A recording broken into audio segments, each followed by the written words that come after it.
Я признаю и принимаю, что в моем роду были люди, которые боялись двигаться, которые боялись идти в новое, которые забывали про свои таланты и способности. Я признаю и принимаю всех тех людей, которым было небезопасно проявляться, которым было небезопасно реализовывать свои таланты. И также я принимаю тех людей, которые были успешные, которые знали свои сильные стороны, которые реализовывали себя во всех сферах деятельности.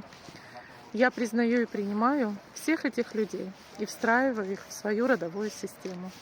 И сегодня и сейчас я выбираю действовать, я выбираю жить по-новому, я выбираю новые действия, я выбираю новые знания, я выбираю новый опыт. Я знаю свои сильные стороны, я знаю свои таланты и способности, я знаю, как мне реализовать себя. И сегодня я двигаюсь дальше.